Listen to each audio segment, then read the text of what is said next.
संवाददाता अभिजीत करांदे मुंबई से हमारे साथ जुड़ चुके हैं। अभिजीत, क्यों मुख्यमंत्री के औपचारिक नाम की घोषणा अभी तक नहीं, और क्या एकनाथ शिंदे जो भी पीएम तय करेंगे, अमित शाह तय करेंगे, वो मानेंगे, लेकिन क्या वो ये कह रहे हैं कि मैं मुख्यमंत्री नहीं बनूंगा? देखिए, ऐसा है कि सईद, बहुत इंटरेस्टिंग और बहुत ही दिलचस्प मामला हो चुका है महाराष्ट्र के राजनीति का। पहले जब अमित शाह से उनकी मुलाकात होनी थी, वो दिल्ली जाने से पहले उन्होंने एक प्रेस कॉन्फ्रेंस ली थी जिसमें उन्होंने कहा था कि भाई देखिए, जो अमित शाह बोलेंगे, जो बीजेपी बोलेगी, वही मैं करूंगा। मैं कोई रोड ब्लॉक नहीं साबित हो जाऊंगा महायुति के सीएम बनने के बीच में। लेकिन उन्होंने बाद में जाकर जो महाराष्ट्र में मीटिंग होनी थी, वो मीटिंग अभी तक उन्होंने नहीं की है।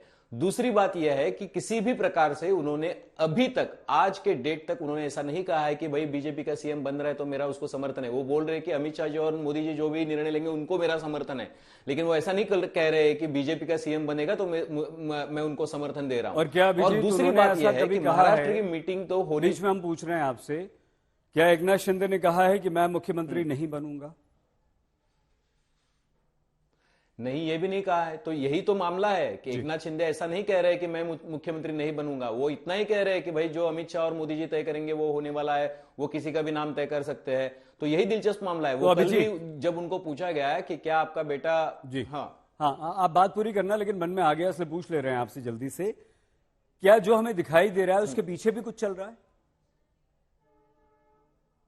बहुत कुछ चल रहा है। देखिए, जिस तरीके से एकनाथ शिंदे गांव चले गए, गांव से वापस आए, फिर अपने ठाणे के घर चले गए, ऑफिशियल निवास स्थान नहीं पहुंचे, मीटिंग नहीं की, किसी से मिले नहीं, आज के प्रोग्राम कैंसिल कर दिए गए, तो उसी दौरान अजीत पवार जो है वो दिल्ली रवाना होते हैं और वो अमित शाह जी से मिलना चाहते हैं। तो ये एक प्रकार से ये काउंटर प्रेशर टैक्टिक जो है वो बीजेपी की तरफ से भी किया जा रहा है। बेटे की बात भी आप कर रहे थे। मैं आपको बताना चाहूंगा जो बहुत इंटरेस्टिंग है, बहुत इंटरेस्टिंग बात है कि देखिए, ये महायुति का सरकार बनने जा रही है यहां पे महाराष्ट्र में। लेकिन आज सुबह जब आजाद मैदान में 5 तारीख को 5 बजे जो शपथ विधि होने वाला है उसका जायजा लेने बीजेपी के नेता पहुंचे, तो उनके साथ में कोई भी शिवसेना का मंत्री नेता नहीं था, कोई भी दूसरे दल का नेता नहीं था। तो एक तरीके से ये क्या है, बीजेपी की सरकार बनने जा रही है, इस तरीके का एक बस जो है वो पॉलिटिकल अरेना में चल रहा है। और उसी वजह से अब बीजेपी जो है एग्रेसिव दिख रही है कि भाई हमारा सीएम बन रहा है, हम उसे एक तरीके से अंजाम दे रहे। और बावनकुले ने जो ट्वीट किया वो बहुत इंटरेस्टिंग है। बावनकुले ने ट्वीट किया कि भाई 5 तारीख को 5 बजे सीएम बनना, सीएम का सेरेमनी होगा। इसका मतलब यह है कि शिंदे सीएम नहीं बन रहे हैं, बीजेपी का सीएम बन रहा है। अगर ये वो डिसीजन महायुति के सीएम के तौर पर वो लेते तो उसका अलग अंदाज में ट्वीट होता। जी, क्या हम अजीत पवार को बिल्कुल, लेकिन एक बड़ी खबर ये दे दें कि मुंबई बीजेपी विधायक दल की 4 दिसंबर को बैठक होगी और इसमें विधायक दल का नेता चुना जाएगा और ये सुबह 10 बजे ही बैठक हो जाएगी, मतलब परसों 4 दिसंबर को परसों में बैठक हो जाएगी, बुधवार को, और उसके बाद 5 को 5 बजे आजाद मैदान में शपथ ग्रहण हो रहा है। ये तो चंद्रशेखर बावनकुले ने पहले ही कह दिया था। अभिजीत जिसके बारे में बता रहे हैं, अभिजीत जो 2 बातें आपसे यहां जल्दी से, एक तो ये कि क्या अजीत पवार का स्टैंड बिल्कुल क्लियर है या शिंदे की तरह वहां भी पीछे कुछ चल रहा है, और आप शिंदे के बेटे को लेकर कुछ कह रहे थे, वो भी बात पूरी कीजिए।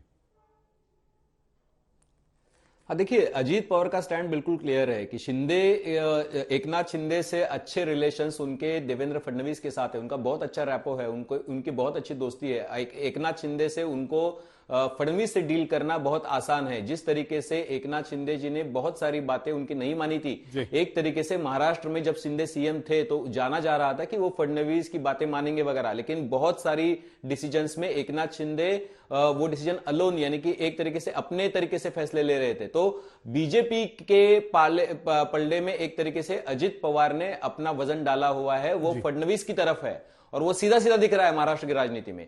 और दूसरी बात जो मैं उनके बेटे के बारे में कह रहा था कि श्रीकांत शिंदे जिनको उप मुख्यमंत्री बनाया जा रहा है, ऐसी खबरें चली थी तो उसको 2 दिन तक डिनाई नहीं किया गया और आज डिनाई किया गया श्रीकांत शिंदे की तरफ से। आज बोला गया कि भाई ऐसा कुछ नहीं हो रहा है, ये खबरें जो है वो बेबुनियाद है। लेकिन ये भी सारी चीजें हैं कि डिलेमा क्या है, देखिए सईद, कि कल तक मुख्यमंत्री थे शिंदे, आज वो केयरटेकर मुख्यमंत्री है। जब नए सीएम पद ग्रहण करेंगे तो क्या उस सरकार में उप मुख्यमंत्री बनेंगे? देखिए, देवेंद्र फडणवीस का उप मुख्यमंत्री बनना, उसमें 2.5 साल का अंतर रहा है, वो विरोधी पक्ष नेता भी रहे उस कार्यकाल में। लेकिन ये 2 ठीक मिनट कह के रहे हैं। अंदर डिप्टी सीएम बनेंगे तो उसका क्या ठीक। अर्थ निकलेगा? क्या डिमोशन हो गया ऐसा अर्थ निकलेगा?